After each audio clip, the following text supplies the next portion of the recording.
Hi class, so in this video I'm going to discuss to you all about security survey, inspection, and security planning. So take note, these two, security survey and security inspection, this is the basic, or it is considered to be the basic instrument to determine security vulnerability. So in order for us, or this is being done or being made in order for us to enhance more, or what should be done, or what are the necessary things that should be done in order for us to enhance more our security system. So that is to avoid possible loss, okay, of assets of the company, or be a victim of espionage or sabotage. Okay, so we are going to determine the difference of survey and inspection later on. So first, let us try to define here security system. So take note of the word system. So pag sinabing system, it is composed of different parts. Okay? So pag sinabing security system, included na po dyan set of policies, okay, but not only policies, procedures also, and rules and regulations. So take note of that. So it is designed to reduce to an absolute minimum the possibility of espionage, sabotage, and compromise, okay, of classified information. So these policies, it does not covers only the visitors, it does not covers the clients, but also these policies includes also the policies that must, or the rules and regulations that must be followed also by the security guards or security team. Okay? So, hindi lang po ang scope ng ating policies dapat, okay, na ini-implement, or security system na ini-employed natin sa ating company is not only, or it does not cover only the visitors or clients, but as a whole itself, or lahat-lahat, pati na rin yung personnels mo. Okay? So, yun yung nandyan sa security system. And aside from that, procedures also, yung kinakailangan nilang sundin. Okay? Step-by-step process. So, pag may nangyaring krimen inside the company, so ano yung procedure na kailangan nilang sundin? So, nakalagay po dyan, or scope po yan ng security system. Okay? So, that is what is meant by security system. So, let's take a look on this so-called security survey. But let us try to have first survey. What does it mean by survey? So, this is very common to you. So, pag sinabing survey, this is the term applied to the first detailed look-see, or it means look or see, conducted by the team, or by a team. Okay, so any person can conduct a survey actually. Okay, but here meron tayong sinasabing security survey because in the future you are also going to conduct survey also in your thesis, okay, or data gathering procedure you are going to conduct, or you will be having the so-called or using survey questionnaire, okay, in gathering your data. So in comparison here in the so-called security survey, okay, so this is conducted actually also by different groups, okay, that is, or authorized groups of person, okay, authorized individuals that can check. Okay? So, ano yung gagawin ba nila dito? So, it was mentioned here that it is a critical on-site examination and analysis, okay, of this industrial firm. Okay? Take note of that, critical on-site. So, meaning pupunta sila mismo, okay, doon sa industrial firm or doon sa company. Okay? Pupuntahan, and then ano yung titignan? Okay, they are going to check on the security system, okay, the policies that are being implemented, the procedures that they are following, okay, not only the procedures but also the protective lightings or anything, okay, the CCTV cameras, okay, the physical barriers that are being employed or installed in the industrial firm.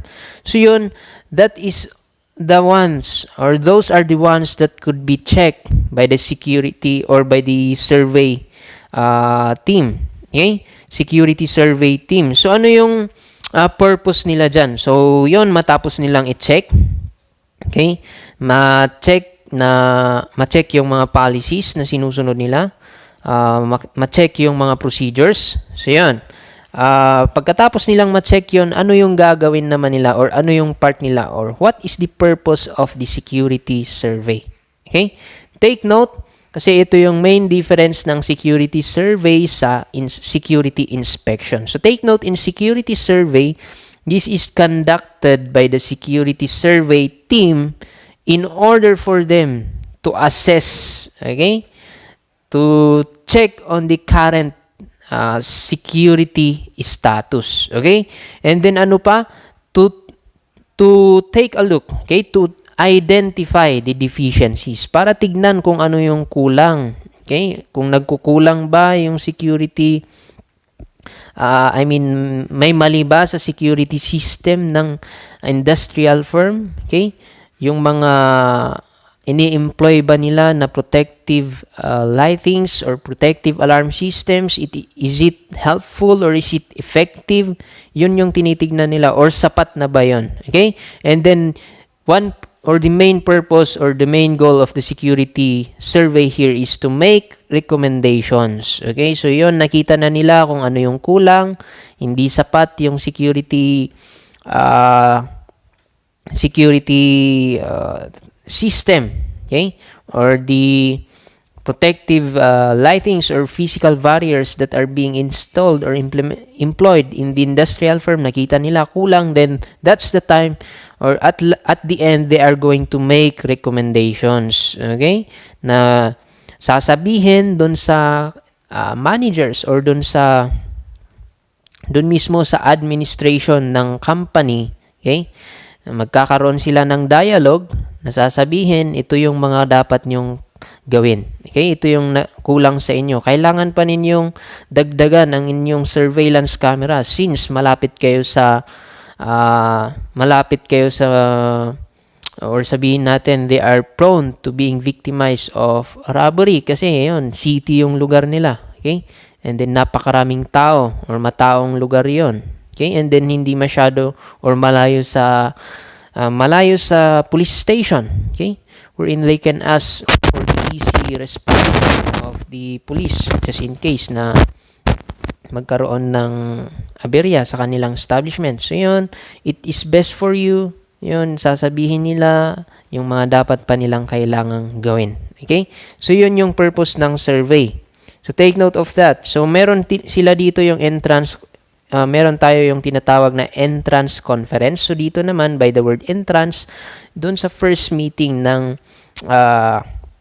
survey team, okay, the security survey team, and then the management of the company. So yun, nandyan na, magkakaroon ng dialogue, okay, magkakaroon na din dyan yung permission ng management, okay, papasukin nila yung survey team to monitor or to check on the status of the security, okay, system of the the industrial firm. Okay, and then for the exit conference, ito na yung na-mention ko kanina na ending wherein they are going to give the recommendations kung ano yung nakita nila or ano yung napansin nila doon sa kinandak nila na survey. Okay, so that is the difference between entrance and exit conference. And now we have here security inspection. So what is the difference between security survey and security inspection? So parehas lang po ito na yun, ikakandak din yan. Syempre, they are going to visit the industrial firm also. Titignan din yung mga in-employ na physical barriers, okay, the protective lightings, alarms na ginagamit or ini-employ doon sa industrial firm. Titignan din nila yon, pati na rin yung security system, the policies, the procedures na ginagawa nila. Yun yung i-check nila. Check din nila yon, katulad doon sa security survey. But nagkaka-iba lang po sila basing doon sa purpose. Okay, so what is the purpose of security inspection? So dito, it is to ensure, or it is, meron tayong dalawa dito. It is to check on the degree of compliance with the recommended countermeasures. Okay, so take note that in security survey to make recommendations to determine the vulnerability, okay, vulnerableness of the industrial firm. Yon yung sa survey, to make recommendations. Pero dito, to check on the degree of compliance. So ito, security inspection is, ito rin yung karaniwang kinakandak ng PNP SOSHA. Okay? Kinakandak nila in a private security agencies, and it could also be on the industrial private industrial firms or private companies.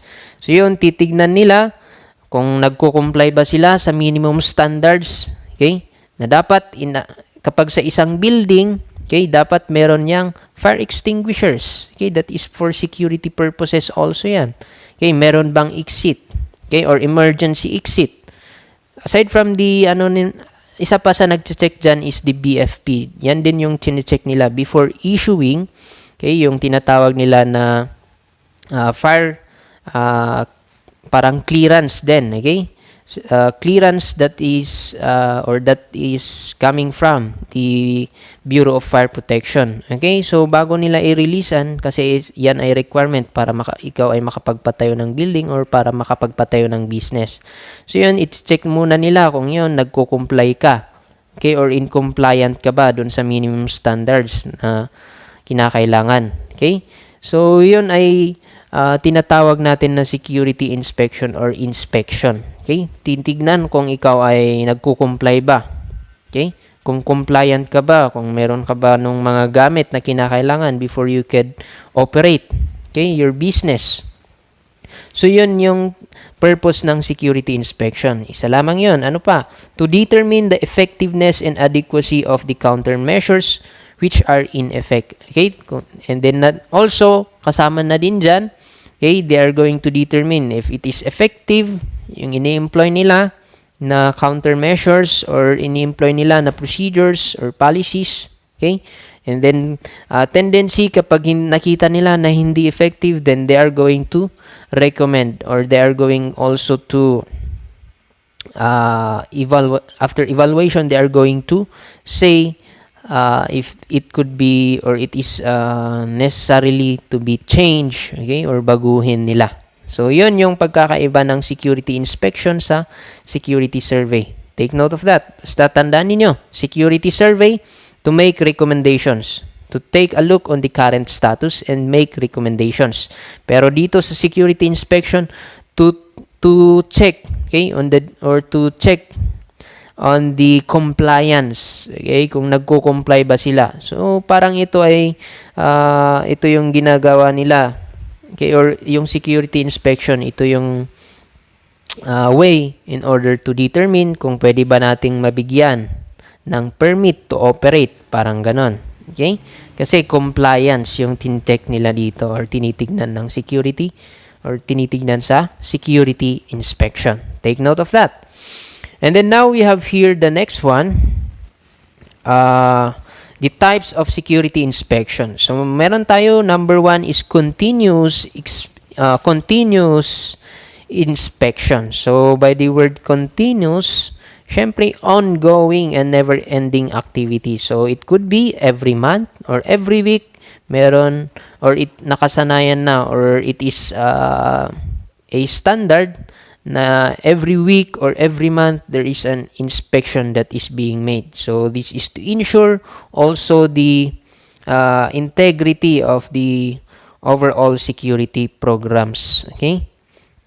Para tignan na constant, hindi humihina, okay, or hindi nababago yung policies or yung procedures na ginagawa nila. Okay? Or to monitor also the effectivity or effectiveness of the security system. Kaya yan, best type of security inspection na gagawin in order to monitor that is, it could be the continuous inspection.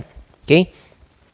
And then formal inspection, take note by the word formal, so it is usually preceded by an announcement. Okay? So yun, the security team will give a formal announcement. Okay, it could be in a form of letter or it could be in a form of oral, okay, or communication. through telephone, okay, between the manager of the industrial firm and then the security team leader. Parang ganon. Okay, and then i-announce that on this date, we will be having or we will be conducting security inspection in your industrial firm or in your company. So, you announce ito. Okay? So, yun. This is one advantage of this is to, syempre, para ma-ensure, okay, or masabi natin or ma-set aside natin yung mga ibang events or mga bagay-bagay that could disturb the conduct of security inspection. Okay? Para makapaghanda yung management. Okay? Baka mamaya mamaya nabiglaan, okay? Kasi isang disadvantage, yung tinatawag kasi natin na informal inspection naman, ito yung walang announcement or walang abiso. So basta-basta na lang darating sila, or it could be, in other words, surprise inspection. Okay? So yun, yung disadvantage niyan, it could be na yun, baka yung araw na pupuntahan nila dun sa industrial firm merong kinakandak na activity. Then it could lead, or it could be one factor that could disturb the conduct of inspection. Okay? So that is one disadvantage of informal inspection. For the advantage of formal inspection naman, at least pag nagsabi sila ng date, then yun, nag-contradict, meron tayong event during that day, so hindi pwedeng i-request for the movement of the or the adjustment of the date wherein they could come.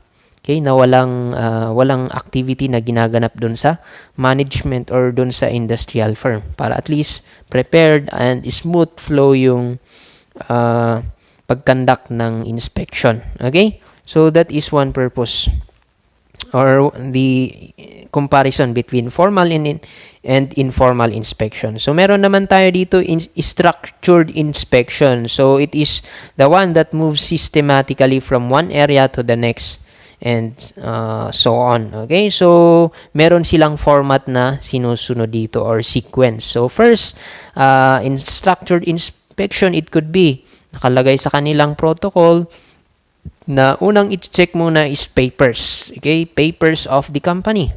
Okay? Legality of the operation of the company. And then yun, susunod na siguro na i-check nila the compliance of those minimum equipments necessary.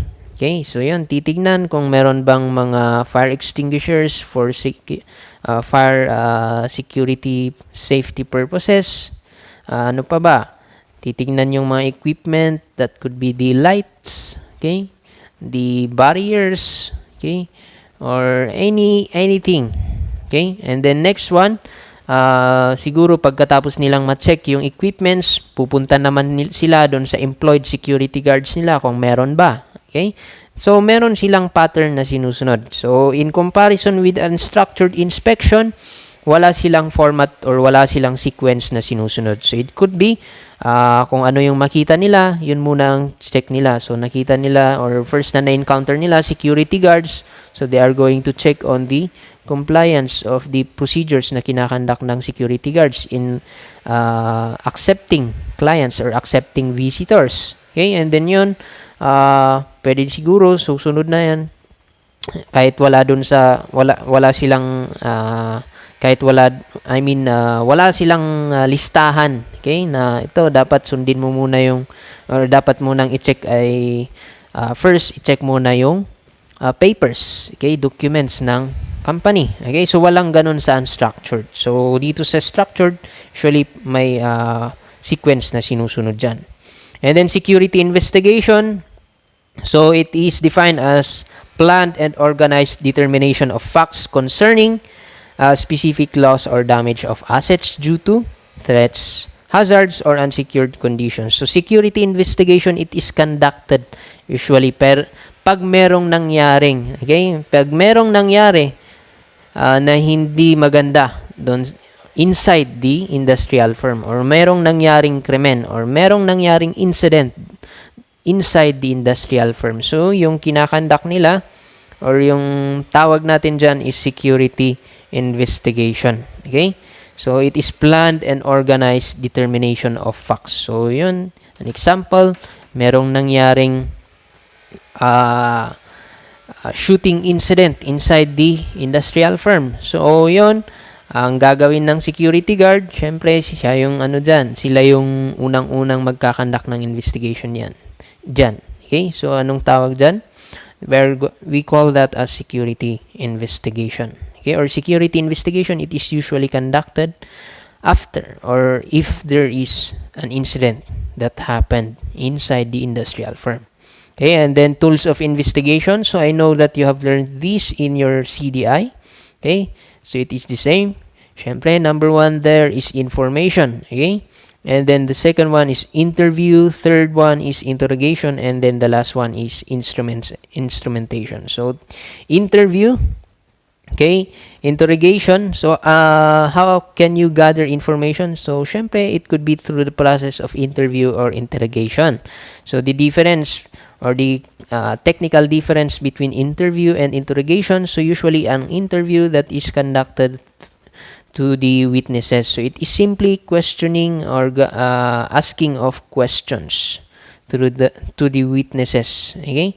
While interrogation, this is the skillful questioning. So, it is usually conducted by the investigators to the suspect or those persons of interest. Okay? Na may kinalaman or sa tingin natin may kinalaman dun sa incident na nangyari. Okay? So, yun yung pagkakaiba nung dalawa.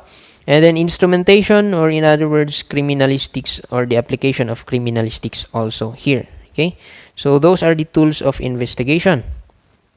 And then security planning. So, this is also very important in the practice of industrial security. So, here, take note that in security planning, it involves also, or it means a corporate or executive responsibility also. So, kinakailangan gawin, okay, ng bawat industrial firm ito. Okay, especially kapag malaki yan or kahit maliit pa yan na industrial firm, kinakailangan merong security plan din. Okay? Pero yun, commonly, kapag yan or yung business mo or yung industrial firm na kinabibilangan nyo is a big one, then you should need to create a security plan. Okay? So, this involves knowing the objectives of security and the means and methods. Okay? Take note. So, dito sa security plan, nakalagay dyan the objectives. Okay? Or the goals. And not only the goals or objectives, nandyan din yung means and methods. Okay, so ano yung gagawin? What should be done if there is an incident that occurs? Okay, so nakalagay dyan sa plano din. Okay, para at least may basis tayo, just in case merong nangyari. So, hindi tayo paanga-anga na hindi alam ang gagawin. So, at least kapag meron na yan sa plano, ito yung unang-unang kailangan natin gawin or nandyan yung procedures. So, yan, nakalagay din dyan sa plano or security plan ninyo. Okay? And then, the methods, okay, or the means to reach those objectives. Okay? And then, in short, so take note that security planning is somewhat like decision-making process. So, what are the contents of security planning? Okay, number 1 there is the situation.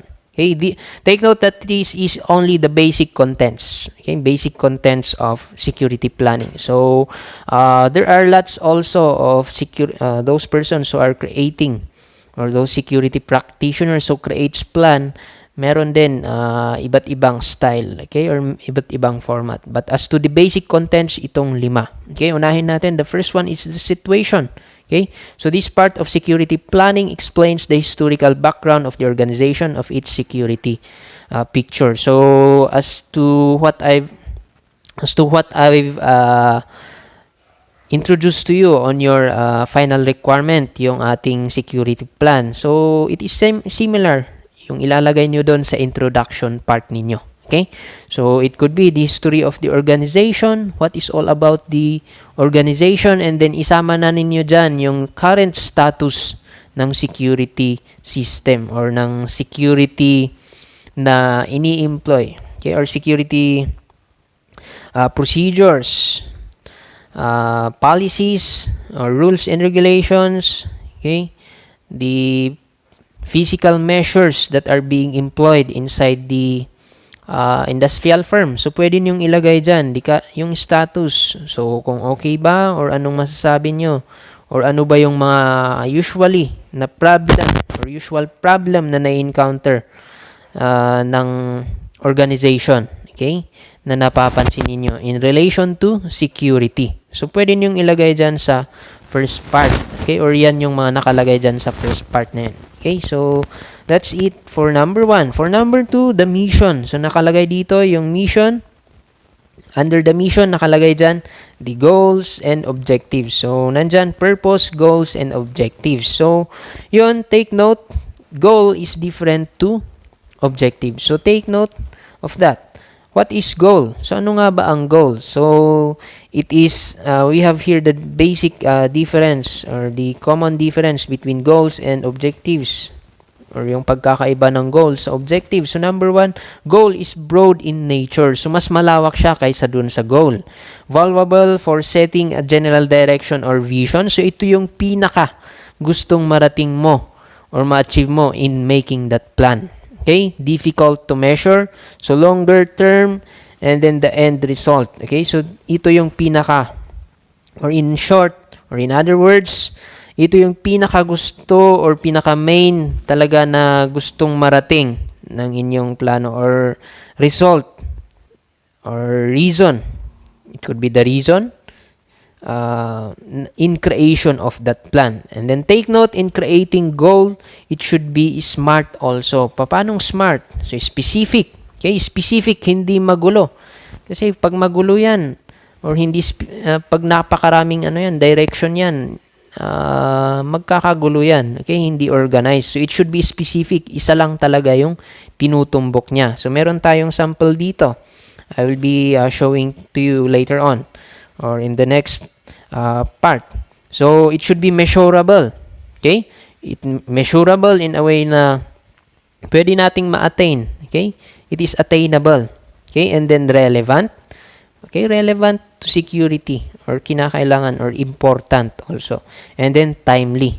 So, timely, we could achieve this as much as possible. It could be in a short term or in a shorter time or as soon as possible. Okay, parang ganon. Okay? Pero anyway, just consider it also in creating your goals. Okay? SMART principle. Okay? Specific, measurable, attainable, relevant, and then timely. So in comparison with objectives, it is narrower. Okay? So narrow in scope ang objectives. So mas malawak po ang goal. So ito yung specific steps in order to achieve or para marating natin yung goal natin. Okay? And then it is associated with the schedule and time frame. Okay? The means to the end result, easy to measure, and then short term or medium term. So we can achieve it in a shortest possible time. So in short, kapag narating natin or na-achieve natin yung mga objectives natin or nagagawa natin yung objectives natin, then ibig sabihin din nun palapit na tayo sa goal natin or malapit ng ma-achieve ninyo yung goal ninyo kapag isa-isang na-achieve ninyo yung objectives ninyo. So mayroon tayong sample dito. So an example, okay, the goal of the security plan is to enhance security system of the university for a safer learning environment. Okay? So take note, hindi naman yan imposible, di ba? So it is measurable, okay, or it is attainable also. Kasi pwede naman nating ma-enhance pa yan or pwede nating ma-enhance, di ba? Realistic naman siya. So it follows the SMART principle. So, pwede rin natin yan. It is timely. Pwede nating ma-achieve yan in a shortest possible time or in a certain time.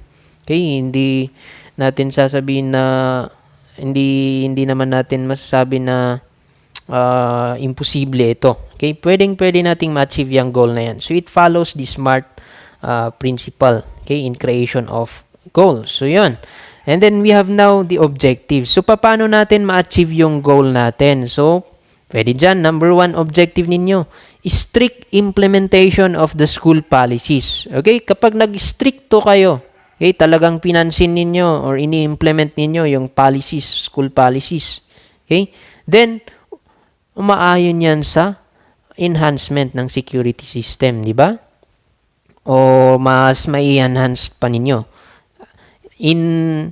Kaysa yung sa situation na basta lang ninyo, ini-implement lang ninyo yung school policies, unfair implementation or not constant implementation of the school policies, then, di ba, walang mangyayari. Okay, maraming reklamo. O, bakit nyo pinapasok ito? Wala namang ID.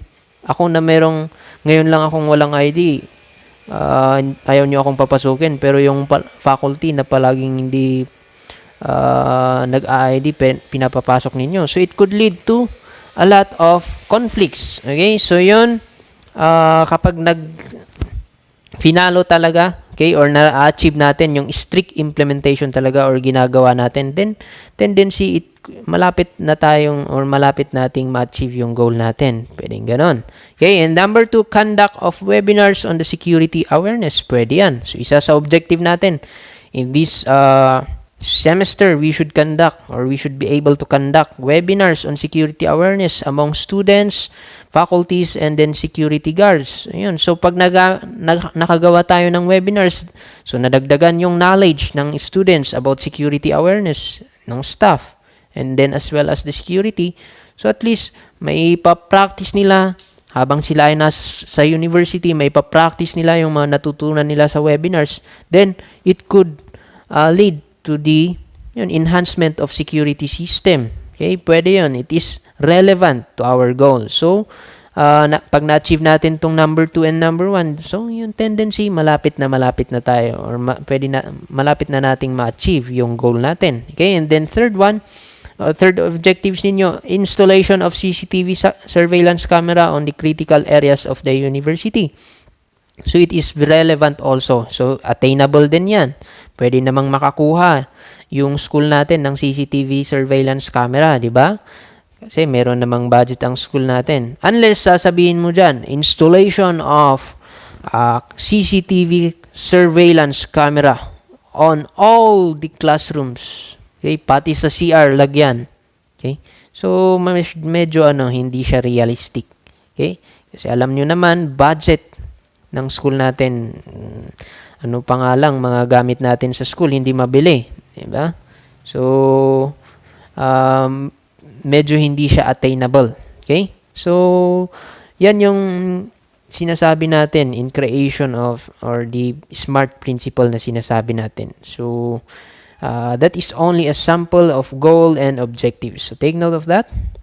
Then we have here on the third part, okay, still on the contents of security plan, the execution. So nandito na yung this part of security plan will explains and outline the concept of the security project. So nandito yung procedures na susundin, yung policies na gagawin, okay, or kailangang sundin. Okay, procedures, policies, etc. Nandyan sa execution. And then number 4, administrative and logistics. So dito naman yung equipments. Okay? So what are the equipments that is necessary for us or that is needed for us in order to enhance the security system, okay, of the university. And then lastly, the command and signal. Okay? So nandito yung if you remember the command principle, okay, or the command principle or chain of command, okay, or it has something to do with the channel of communication needed. So yun, sino ba ang unang kailangan nating pagreportan just in case na merong nangyaring violation sa ating policy? So diretso ba natin sa police station? Okay, so hindi agad-agad, okay, or commonly sa mga industrial firm, hindi agad-agad na i-report yan sa police station sometimes. So, pag merong nangyaring incident doon sa industrial firm, unang-una dyan na kailangan nilang pagreportan, syempre, it could be the manager or the security supervisor or head okay, of the industrial firm. And then yun, kapag hindi na solved within the organization or the industrial firm, that's the time they are going to report it to the police station until na ma-solve nila. Okay? So, yun yung pwedeng nandyan sa command and signal. Okay? The channel of communication needed when implementing to the project until in full view. Okay? So, take note of those basic contents of security planning. So all in all, that is all about security survey, security inspection, and then security planning. So I do hope that you have at least learned something in this video presentation. So if you have a question, you can just comment on our comment box, and then that will be answered. It could be in our synchronous session, or it will be answered directly on the comment section also. So thank you for watching.